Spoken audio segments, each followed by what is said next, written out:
Anti-monarchy protesters in the UK are under close watch ahead of the coronation. The British Home Office has issued a warning letter saying planned peaceful protests on Coronation Day will be firmly blocked. Strong measures are in place to prevent any disruptive activity. A new law will enable 12 months imprisonment for protesters blocking roads, airports and railways. A letter from the Home Office's Police Powers Unit says the law has been brought to prevent disruption at major sporting and cultural events. Blocking protests of the kind climate activists have unleashed. The law also lays down 6 months in jail and a fine for protesters locking onto other objects, including buildings, as a mark of protest.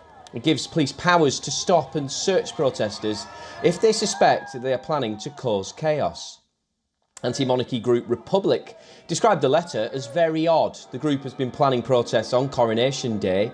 Their banner is to read, "Not My King." Reports say other units like climate group Extinction Rebellion have been sent similar letters. Many groups have hit out at what they call sudden action by the Home Office. They call it a restriction of freedom of speech and right to a peaceful and legitimate protest.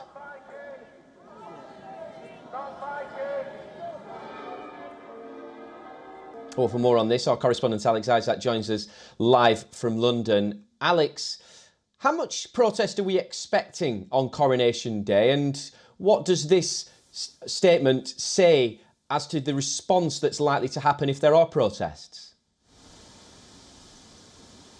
Well, we've been following that Public Order Act at WION here for months now, so we were expecting this to come into legislation. However, we weren't expecting it until June, so it does seem to have been pushed forward for the King's coronation, although Suella Braverman, Home Secretary, has said that is not the case. It has just been a coincidence. But it is one of the biggest events that we're going to be seeing ahead of the next few weeks. Of course, there have been other strikes as well. There has been a lot of Stop Oil protesters that have been taken to the streets, and people generally are quite fed up with the amount of disruption that these protesters have been causing. Now, whether or not we are expecting too many protests on the day of the coronation, well, that will be waiting to be seen. So far, when we have seen small protests outside many of the places that King Charles has been visiting over the past couple of months, there has been a dozen or so people, and not many more than that. We do know that there will be a huge amount of security around the palace and the mall, as well as it leads up to the coronation on Saturday and also beyond that.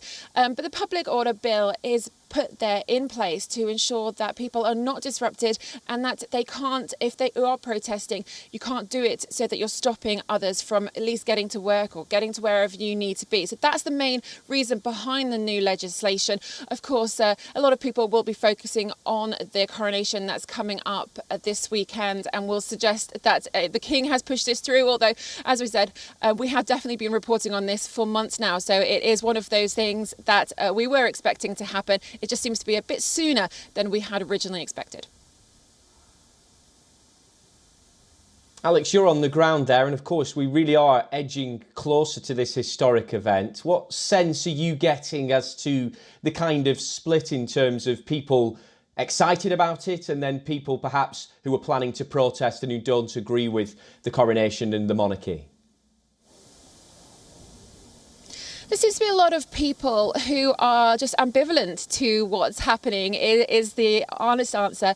They don't seem to be anti or pro-monarchy at all. A lot of people are excited about the extra bank holiday that we're getting in May, but I have not heard that too many people are so angry against the monarchy that they will be taking the time to go towards London to protest. It does seem that this coronation, there's still a lot of excitement around it. Many people are, this is the first coronation that we've seen in over 70 years, and a lot of people it'll be the first in their lifetime. So this is something that is a little bit different, a little bit special. A lot of the schools have been putting on events throughout the week to make their crowns, to get dressed up ahead of the coronation. There is a bit of excitement going on about exactly what we're going to see and what's going to happen.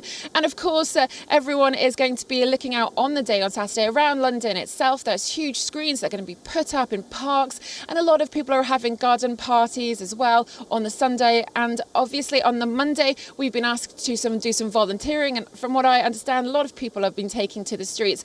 So there is that excitement or general ambivalence, but I haven't heard too many absolutely negative people who are really against what's happening, despite the cost of living crisis that we keep hearing about. Of course, we're all facing that issue at the moment, and the government hasn't said how much money is going to be spent on security and on the coronation itself, and that will come out after, and of course people won't be exactly very happy, but the amount of tourism that it could potentially bring in may well waylay those fears. Of course, that's not going to stop people struggling as we go forwards throughout the rest of the year.